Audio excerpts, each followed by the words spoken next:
Hello, this is Sebastian from socialanxietysolutions.com. I'm a former social anxiety disorder sufferer and a social confidence coach, and this is the Social Anxiety Solutions podcast that you're listening to right now, even though I'm shooting this as a video. So, in this podcast, this exciting, awesome, amazing podcast, you're going to hear today, not from me, but actually from my good buddy Tom Woodfin. He's my best mate, and we just ran a retreat together. He was assisting me on the retreat that I did last April, and one of the guys on the retreat and Tom were talking about, Dr. Robert Glover's book, No More Mr. Nice Guy. And I've been familiar with that book in the sense that I've heard about it a lot, but it's not necessarily an issue I've dealt with myself. I've rather been on the other side of the spectrum where I was a bit of a dick and I had to come more to the center of being a nice guy. And therefore, I thought it would not be good for me to interview him because I'm not really interested in reading the book so much myself. And Tom is really passionate about the book. He's got the book, he's got the audio book, he's made tons of notes of it. He really loves Dr. Robert Glover. And so I said, well, we'll reach out to him and get him on the podcast, and then you can interview him. So you're like a guest interviewer. So that's what happened. He interviewed him a couple of weeks ago, and he's been editing the interview, and now it's live. So you're going to hear my friend Tom Woodfin interview Dr. Robert Glover on the Social Anxiety Solutions podcast. All right, here we go. All right. Hello, everybody. Today I'm here with Dr. Robert Glover, and it's a real privilege to have with me today this renowned author and psychotherapist. He's the author of two books, I think, if I've got that right. Yeah. I just discovered your second one today, actually. So there's No More Mr. Nice Guy, which I have on Audible, Kindle, and hardback. It was so kind of direct in its message to me that I felt like I wanted to absorb it from multiple sensory mediums. And I think it's done a great job of that. Plus his latest book, which I just did discover today, The Dating Essentials for Men. And so here's a line that I really loved from his site. Dr. Glover has helped thousands of nice guys transform from being passive, resentful victims to empowered, integrated males. The passive, resentful victim is something that I've, let's say, flirted with in the past as an identity, to put it lightly. But yeah, thanks to Dr. Glover's work, he's been helping me through that. So Dr. Glover has worked with thousands of men, hosts online classes, does workshops, has podcasts, and a lot of other resources on his website, drglover.com. He's a frequent guest on radio talk shows and has been featured in numerous local and national publications. So I also attended one of his spin-off groups in London for a while I was living there. That was hosted by Rowan Andrews and Ame Akada, and it's a very good group. You can check them out on Meetup. And I think there are now lots of these groups all around the world practicing the No More Mr. Nice Guy stuff. And they're full of men that are wanting to join and help themselves become more integrated and useful to themselves and the wider society, which is probably a good thing. So, Dr. Glover, welcome. It's a real privilege to be talking with you here, so thanks for joining us. Perhaps you could start by telling us a little bit about your journey with being a nice guy and the transition from a sensitive new age guy, which I feel like I'm potentially just at the tail end of now. I've been quite deep into that for a while, and still working through those archetypes into an integrated male. And I'm sure you've told the story thousands of times before, but if you could just give us a little background about who you are and how you came into this work. All right, Tom, thanks for the invitation to be here and for that introduction. And okay, I'll tell my story for the 1,001st time. But yeah, I like talking about it because I tell people that I'm a recovering nice guy, and my book, No More Mr. Nice Guy, is autobiographical. I just use other people's stories to tell my own. And so how I came about to be the author of No More Mr. Nice Guy and be talking to you today, if you had met me 30 years ago, I would have said, I'm a nice guy. I would have told you that. I'm one of the nicest guys you'll ever want to meet. And what I didn't understand is why, like, everybody else wasn't the same. Now, part of this I know was me being a reaction to my father, and trying to be different from him, being self-centered and moody and angry and controlling, and also trying to be different than the type of men I heard a lot of women complaining about when I was a teenager and young man in the 60s and 70s, with kind of the big wave of feminism and the negativity towards men in general. I thought, well, I don't want to be that guy. I'll be a good guy. I'll treat people well. I won't be a jerk.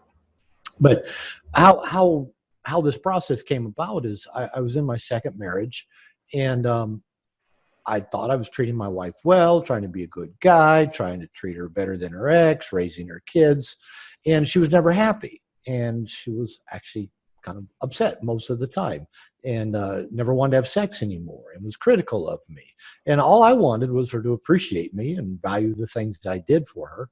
And then she started kind of focusing on me, and she said, you know, you're passive aggressive. You're angry. I'd rather be with a jerk that at least I know a jerk's going to treat me bad all the time. You treat me well. Everybody thinks you're a great guy. And then out of the blue, you do things that are really hurtful. She said, you need to go get help. And I thought, I need to go get help. You're the one that's unhappy and angry all the time. So I thought, why am I the one who's in trouble here? I'm the good guy.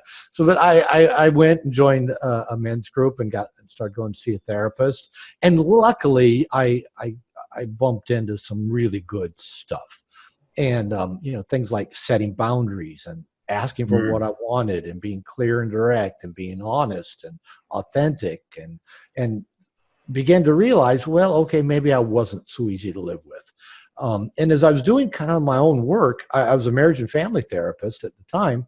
And I started noticing that couples were coming to work with me, and often the men were saying the same thing I had been saying in my relationship.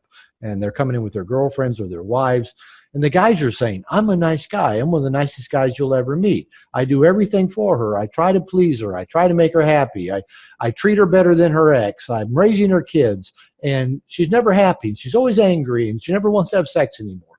And I thought, I can finish these guys' sentences. And it was really a revelation to me that I wasn't the only person thinking if I was just nice and treated, in this case, a woman well, she'd be appreciative of me and love me back. Now, I also started noticing, a few single men, the guys that were not in a relationship, saying, what's my problem? How come I treat women well? I'm not like the jerks. I listen to them talk about their problems. I'm not, pushing a sexual agenda. And guys were saying, women tell me, oh, someday you're going to make some lucky woman really happy.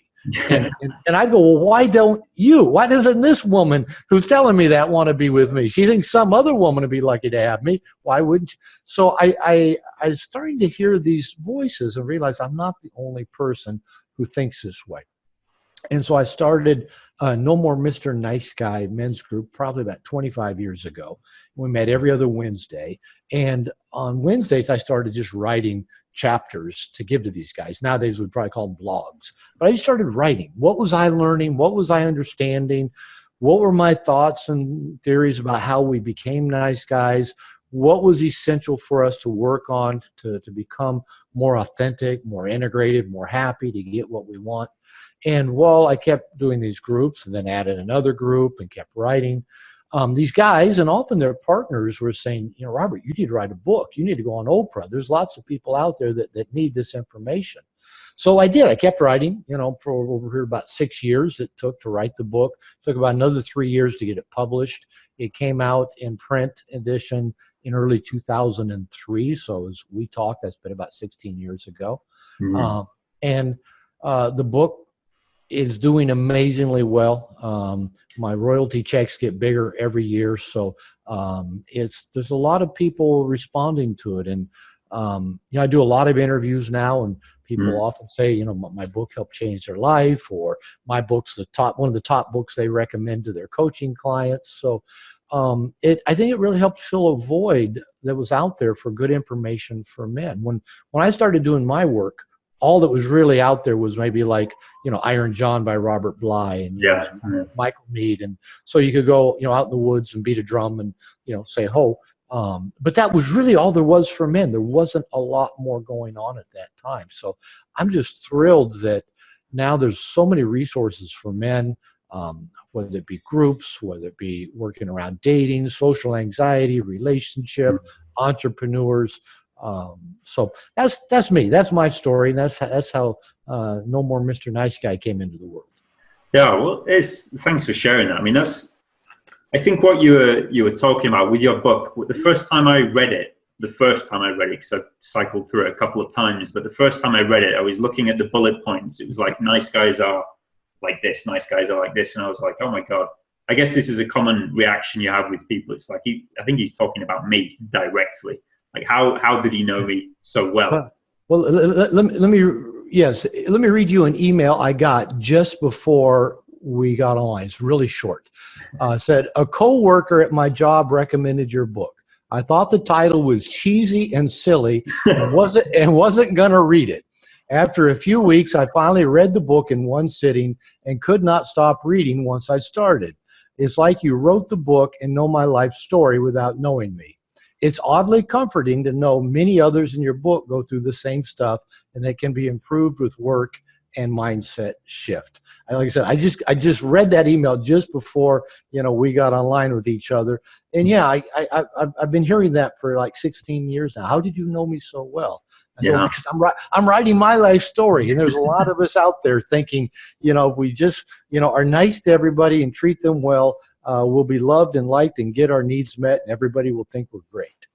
Well, it seems like the nice guys are like a modern day archetype, like an archetypal role that people just kind of fall into. So it's really great that you've been able to identify that. Would you say you think it translates to people pleasers in general, like across the sexes, or is it's specifically for men? Or because I've had a lot of women come to me and say, actually, the things that he's writing about also seem to apply to me. So I was wondering if there's a kind of a relationship with the people pleasers archetype as well. Very definitely. And lots of women have written me and say they appreciated my book, both in terms of understanding a man in their life, but also that they are nice girls. And I actually think probably the nice girl syndrome preceded the nice guy syndrome. Right. My mother was a nice girl. She tried to, serve other people, be nice, get validation.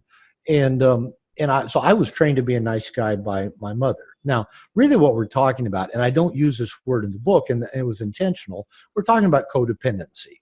We're talking about a shared sense of self. I only get value in terms of how other people perceive me or relate to me. Right. And that's what codependency is.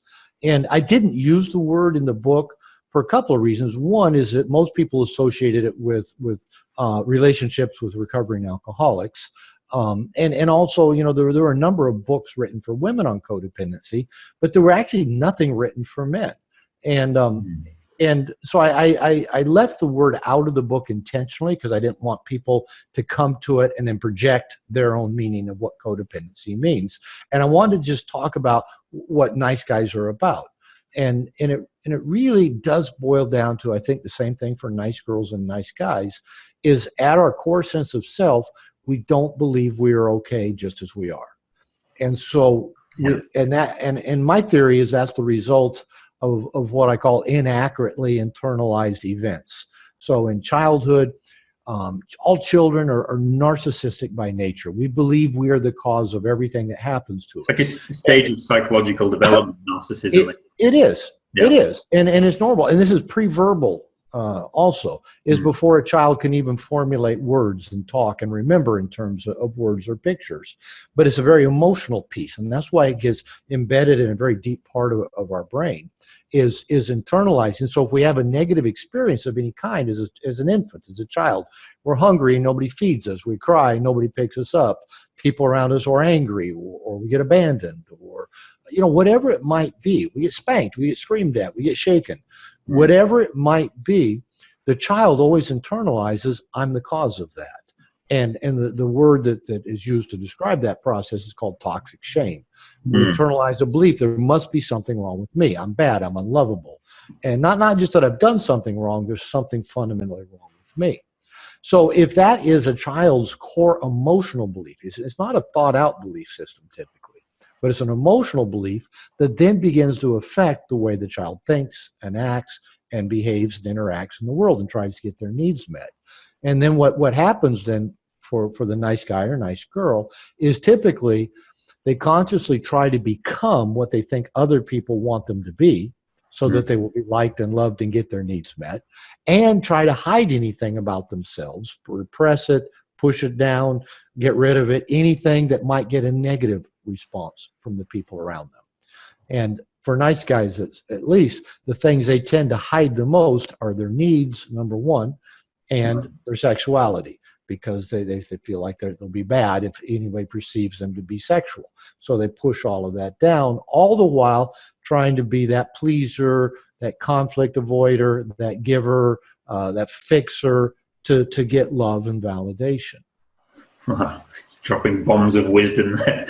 I think the nice guys have a very complicated relationship with, or nice guys, nice girls have a very complicated relationship with sexuality. And I think you touched on this in your book. I saw you mention it. So, and you mentioned that they typically experience some kind of confusion, I think, with their sexuality. Can you talk a little bit more about that? Yeah, I think I did touch on it. I think I basically said every nice guy I've ever met has some major issue around their sexuality. Yeah. And this can take a lot of different forms. And for a lot of nice guys, it's kind of like they haven't even identified it because they maybe perceive what they're experiencing as what they perceive as normal. In the men especially, the big pattern I see with so many nice guys is a dependency on pornography. It's any kind of hidden sexual behavior. And I see a lot of nice guys have issues around sexual performance, sense of inadequacy. A lot of guys struggle with, just any kind of sexual performance issue. And I try to tell men that, I don't like to use the word sex and performance in the same sentence because sex is not a performance. But, when you don't get an erection or if you come too quickly, those become things that just feed the sense of shame and inadequacy that a lot of nice guys have. A lot of nice guys are pleasers when it comes to sex, and so they're trying to please their partner to get validation.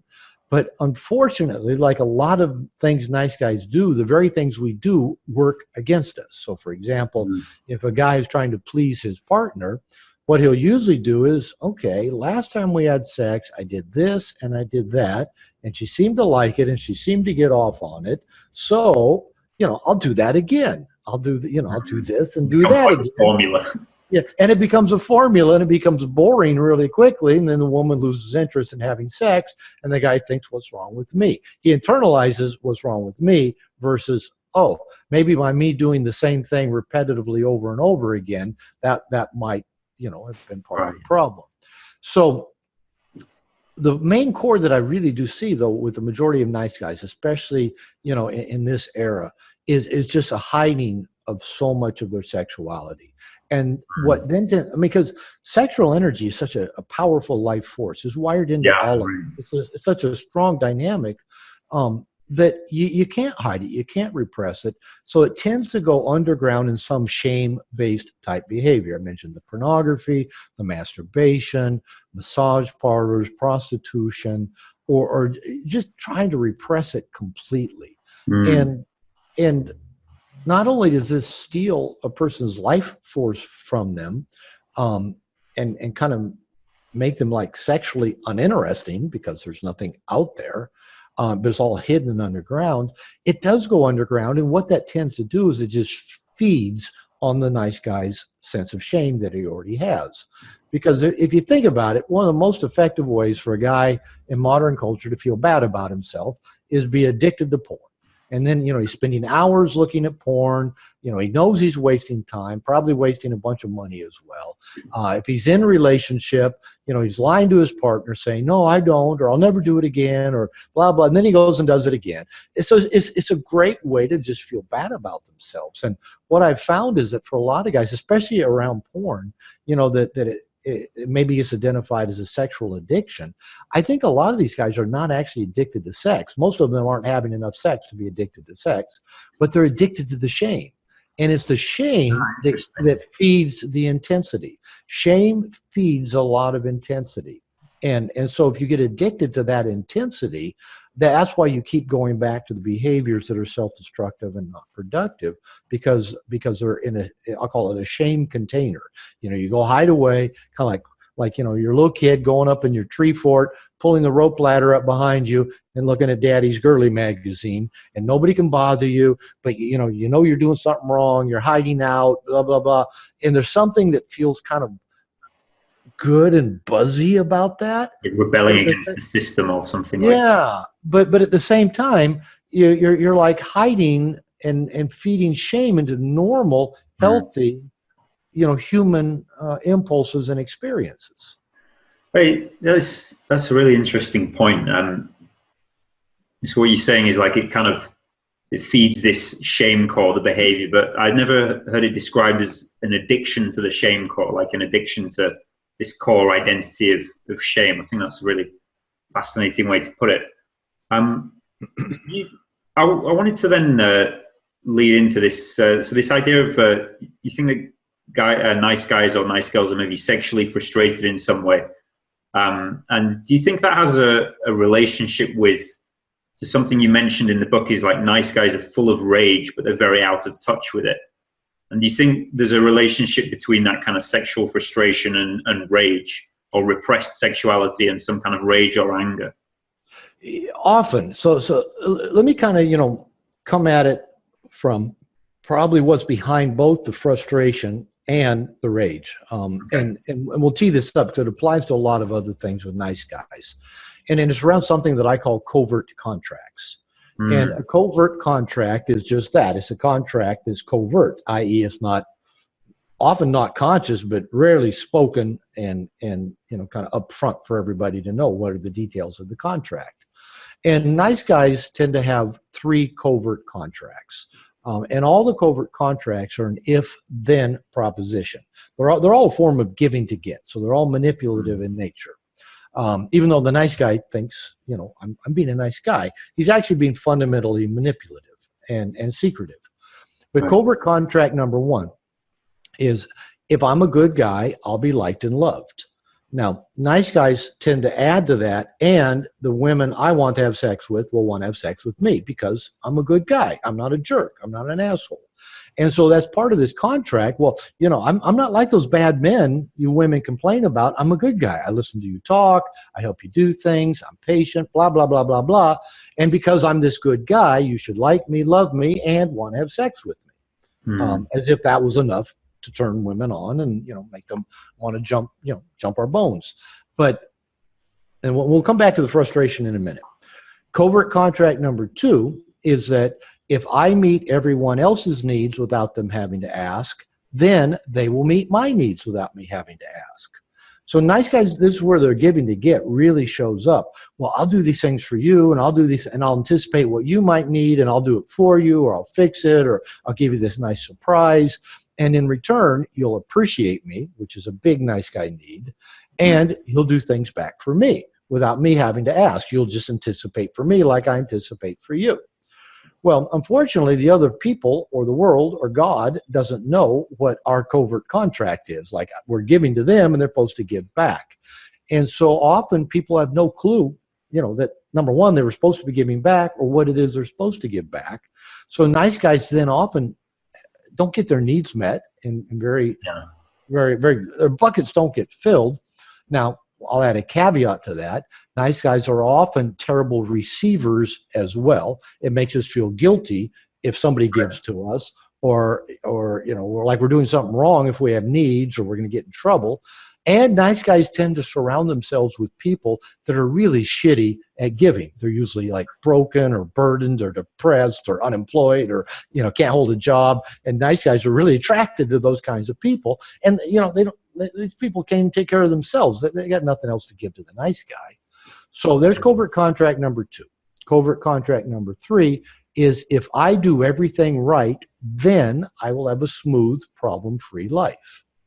Well, number 1, nobody can do everything right. And number 2, where's the rule book that says how to do everything right? The nice guy's the one keeping score. He's got the big scoreboard up in his, bedroom. Well, I did this right. I did this right. I did this right. Then they have this magical childlike belief, I can have this totally smooth, problem-free life. Right. Nobody will ever get mad at me. Nobody will ever leave me. I'll never get fired from a job. I'll never have financial problems. Everything should be this utopian. Everything should work. But here's the issue. The nice guy believes he's doing everything required of him on his side of the covert contracts. I'm being a good guy. I'm giving. I'm doing everything right. I'm following the rules. But when the world doesn't, read his mind and cooperate, and when everybody doesn't like him and love him or want to have sex with him, or when people don't read his mind and meet his needs, or when the world isn't smooth and problem-free, which it isn't, he starts feeling really frustrated, and that frustration often leads to resentment, and the resentment can turn into rage. And, probably if you read anything on the internet or any social media, you've probably seen the examples of men having this frustration and rage and resentment at women that, that goes beyond even just ranting about it on online forums, and is even can turn homicidal. And so a lot of that really does go back to the nice guy thinking, if I just do all of this, then I should have, women should want to have sex with me. And what happens for a lot of the guys I work with, having a girlfriend and having a woman want to have sex with them is a core piece of their validation, a core piece of their sense of self. And so I do work with a lot of nice guys because that have this frustration and have this core belief system, because a lot of things nice guys do don't attract women. We think they should, but they don't. And then we get pissed off at women because they don't seem interested at us. So then we have this rage and resentment, which really doesn't attract women.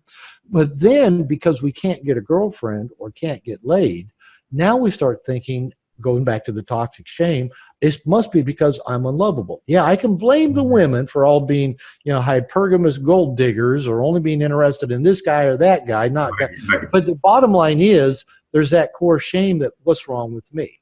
And because we don't like feeling that core shame, we typically have to blame somebody. It's their fault. It's their fault. It's their fault. It's an outward projection. Yes, an outward projection, which just becomes a vicious cycle that repels people and pushes them away, keeps you feeling more alone and isolated, and then, that just keeps repeating itself, and you keep feeling like you're, more and more, I'm not lovable, I'm not worthwhile, I'm not desirable, all because we've identified having a girlfriend or having a woman want to have sex with us is the barometer or the measure or the yardstick of me being a lovable human being. Now, they have absolutely nothing to do with each other, but when you're feeling a lot of frustration and toxic shame, it feels like it has everything to do with each other. Yeah, I think one of the expressions you used in the book for it was this expression. I remember reading it at the time and thinking, like, oh God, is this what I'm doing? And it was something like, these covert contracts are the equivalent to hooking up a hose to your partner's energy levels or draining their energy levels. And it was just like, oh, I had to kind of come back and read that a second time because I didn't want to look at it the first time. It's like, it's such a displeasing thing to think that you might be doing as a nice guy. And that goes well with the sexual part. So, like, for example, if a guy just meets a woman, say he's single and he just meets a woman, right? And if he's feeling needy and empty, he will hook up that emotional hose of trying to get the woman to approve of him, validate him, give him a phone number, go out with them. And women feel that. They do. They feel that neediness and they push it away. And then again, the guy thinks, well, it must be because all women can see that I'm an unlovable loser. But in relationship, because I used to do this as well, I would approach my wife for sex, but it had really nothing to do with physical or emotional or intimate connection. It had to do with emotional neediness. And so like I'd be really needy, I'd be really indirect, I kind of rub her back, or I'd make some indirect innuendos about maybe we might have sex later. And then like she would just shut down and just push me back. And then what I interpreted was that she was rejecting me for sex, because what I'd done is that I'd wrapped a sexual request basically around my emotional neediness. And so for people who are listening, you can't see it. It's kind of like I got my fist, and that's emotional neediness. My other hand is like the sexual request wrapped around it. So when a woman then can feel that emotional neediness, that big hose with the sucking sound coming at her, like, love me, fill me up, make me feel valuable and worthwhile and not a piece of shit, not a loser. Please do that for me. They reject that neediness, but if we've wrapped a sexual request around it, we think we're being rejected for sex. And then that often triggers a lot of rage and resentment in men. It's kind of like, well, I do all this for you, and all I want is you to appreciate me and want to have sex with me. And again, the woman is not so much rejecting the sex as she is the emotional neediness. And you're right. I mean, if the good news is you read that and thought, damn, I do that. That's the good news. That's the good start. Then there's a solution, and that is, we go work on our neediness by taking responsibility for getting our needs met in very healthy, adult, mature ways. Then, as a byproduct of that, we actually start looking much more attractive to other people. Well, I didn't. So the first time I read it, I didn't go, damn, I do that. First time I read it, it's like, no, that's nothing to do with me. And then the second time I read it, I was like, you should probably pay attention to that, because you didn't like it the first time you read it and you felt that. So good for you. That's a good thing to pay attention to. If you have resistance to something, resistance is usually telling us a very important story. Yeah, right. Well, definitely important in my case. One of the things that I noticed about what you're saying there, it sounds like there's this kind of paradigm where nice guys or people pleasers go to other people to try to get their bucket filled up, if we use that kind of metaphor, and try to hook up these hoses for validation. If I do something here, will you please validate me and fill me up from the inside, which seems like a kind of an unhealthy dynamic. And what it seems like is your work focuses a lot more on getting people to fill themselves up from the inside first, like to fill their own bucket so they have enough to kind of give out and overflow. And I think this really applies to social anxiety, particularly if you're particularly socially anxious. Maybe you have some comments on this. If you're particularly socially anxious, usually you're feeling like you're not quite good enough, and I know, because I went through social anxiety, like really severe social anxiety myself, that when I was in interactions with people, like I was so uptight about trying to say the right thing, or like the correct thing, to get the correct response of validation to kind of fill me up. I felt so empty and worthless on the inside that you break out in all these kind of physical symptoms like sweating and shaking, and it's like, oh my God, this is the worst situation imaginable, and you're just talking to a person. It's like, what the hell's going on? But yeah, it really sounds like your work is more focused on getting people to start filling themselves up from the inside. So maybe you have some things to say about that, like how you go about getting to do that. That's a good question, and I'm going to share some things with you that I finished writing No More Mr. Nice Guy, like I said, about 20 years ago. But I've continued to work on myself and worked with thousands of nice guys since then. And so the piece I'm going to share with you is not detailed like this in the book. It'll be more in the book I'm writing right now. And in fact, it's the chapter that I'm working on right now on the book I'm currently writing. And I think it does relate well to the whole social anxiety piece. And some of your listeners might be familiar with Mark Manson's work. His newest books are Subtle Art of Not Giving a Fuck and Everything's Fucked. But the first book he wrote was called Models. And I used to get a lot of emails. Do you know Mark Manson? Do you know Mark Manson? Yeah. I haven't met him yet, but the reason is he mentions No More Mr. Nice Guy at the very end of his book, Models.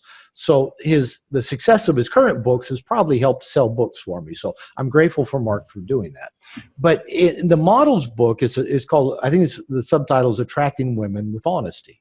And his core theme is basically don't be needy. I'm giving away, the whole book. So just don't be needy. That's how you attract women.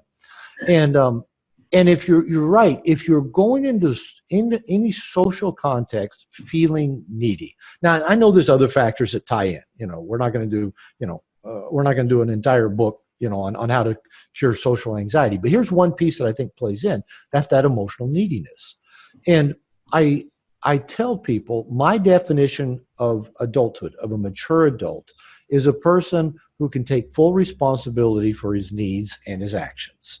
So you are a grown-up. When you were a kid, your parents were responsible for meeting your needs. And there's a theory of child development. And if your listeners want to go read a little bit more about it, pick up Scott Peck's The Road Less Traveled. Okay. And he talks in there about if parents pay attention to the child's needs, and parents are first filling their own bucket up, paying attention to their children's needs and meeting those needs in timely, judicious ways, and I add to that consistent. So timely, judicious, and consistent ways. The child internalizes a belief, I'm lovable, I'm valuable, my needs are important, and the world is like my family. And then they go out into the world assuming that the world's going to respond to them like their family did. They're just going to assume, hey, I'm going to get my needs met, and I'm important, and I'm likable. So if that is what makes a little child, if that's what fills a child's bucket and creates an emotional belief system that I'm valuable, I'm lovable, my needs are important, and the world's going to function in the same way as my family did, I think the same thing works for adults. Now, it's our job to do what either our parents didn't do or what their job is finished. So the term I use is that we as adults have to consciously create multiple cooperative reciprocal systems. Now, by a cooperative reciprocal system, what I often have people do, like in workshops, is I'll have them get a paper out, draw a stick figure of themselves in the middle of the paper, and maybe even draw a little bucket that we're going to, imagine them filling. And then draw a whole bunch of circles outside of them on the paper with an arrow pointing towards the circle and towards them. So all the arrows are going to have it's going to be a line with two points on a point on each end, pointing towards the arrow and pointing back at them. That's the reciprocal part. There's something flowing both directions. Mm-hmm.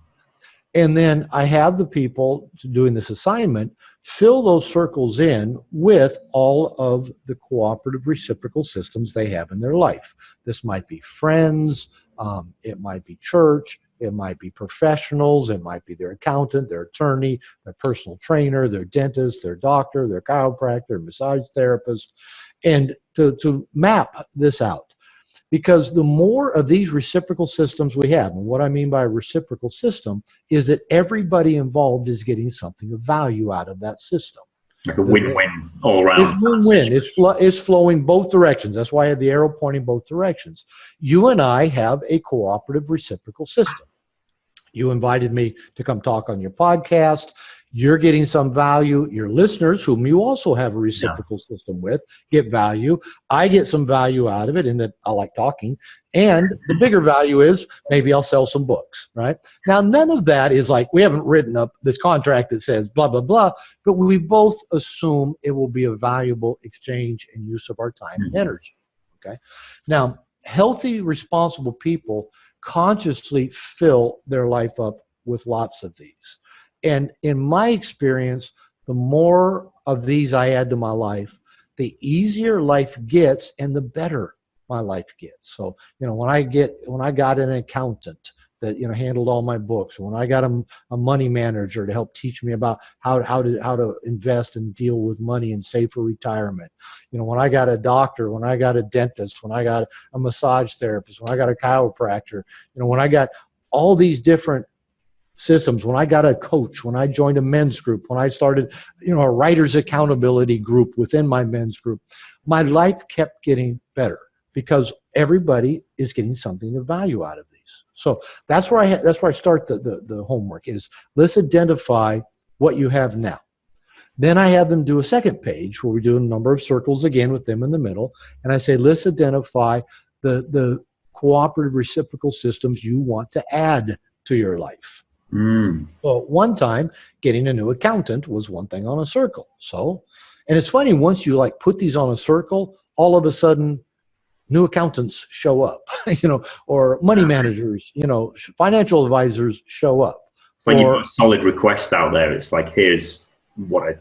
You're open to it. You're available, and maybe you look, or maybe somebody gives you a recommendation. But once you know, state it, I need this in my system to help me get my needs met and fill my bucket up, it's often quite easy to find, and things come your way. It's been my experience. Okay, so that's part 2 of the assignment. Identify where you need and maybe want to be adding over the next few weeks, few months, few years. What other people, professionals, and organizations do you want to add to this, you know, this bucket filling brigade that you have?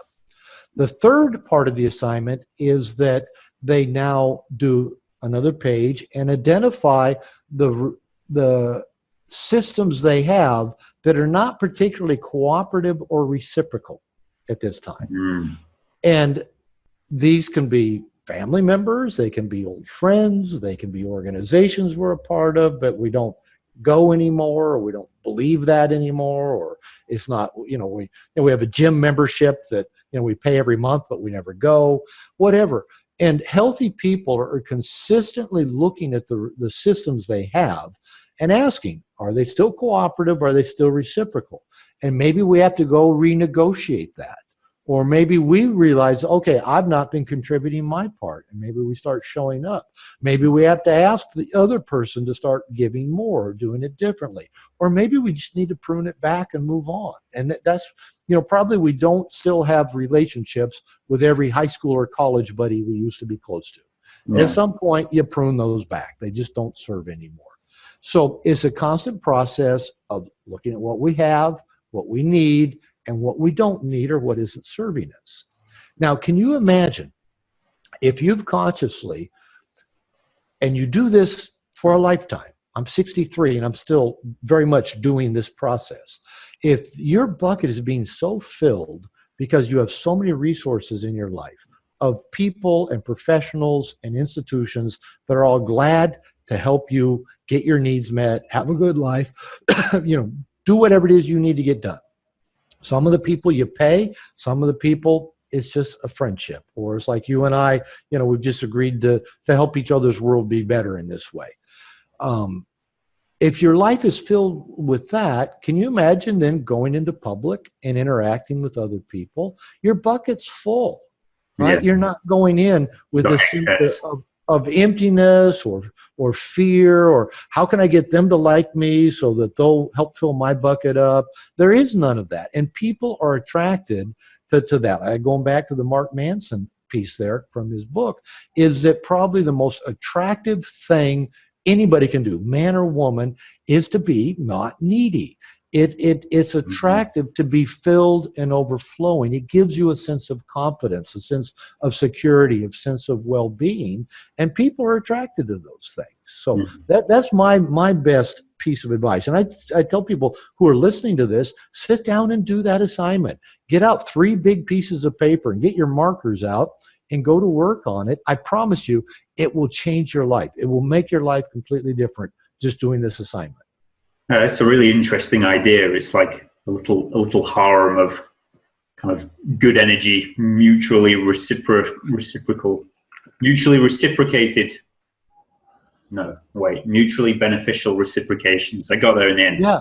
Oh, Yeah. and I always reverse what I call it. Sometimes I call it cooperative reciprocal systems. Sometimes I call it reciprocal cooperative systems. Sometimes I add another adjective in there as well. Yeah, So, yeah. yeah. It's, Just it's all good stuff, add basically. as many adjectives as you want. It just keeps getting better. Yeah. Well, that sounds good. So this neediness thing, though, because it's sometimes it's very difficult to get out of, because sometimes people feel like they're just falling through the bottom, and like they really have these deep needs for love, or these deep needs for just affection or support or something like that. Just to stick with this metaphor of the bucket for a while, because I was quite interested in this, and what you mentioned before about boundaries as well. Some of the most compassionate people that I've met have got really strong boundaries. Like, they have really good relationships with their boundaries, because they know what's okay and what's not okay. And somehow that allows them, it's almost like their bucket doesn't have any holes in it. So it just keeps filling up, which is a really interesting thing. And so I guess if I was to kind of make a question out of that, would be like, what do you think the relationship between boundaries and something like compassion, or if you have good strong boundaries, and you can really then it's almost like the opposite of neediness. I'm able to give without, I would say compassion, a good definition of it is I'm able to give without needing anything in return. It's like I'm just pouring good energy outwards, and there seems to be a lot of power in that as well. It seems like there's almost like a personal power to be enjoyed from that level of that kind of level of compassion, I suppose, or that level of being able to hold your own boundaries and know what's okay and what's not okay, and who you are. I don't know if there's a question to come from that. Well, but maybe I tell you what, I actually have two. I have two answers to go to your non-question. Okay, all right, great. I'm a pro at this. I'm a pro at giving answers. So let's kind of put boundaries over here for a minute and kind of back up just a little bit to something you said. All right, I hope you enjoyed that. We've cut it off at a cliffhanger, and you're going to hear the second part soon. That's all for now. Catch you soon on another episode or installment of the Social Anxiety Solutions podcast. Bye for now.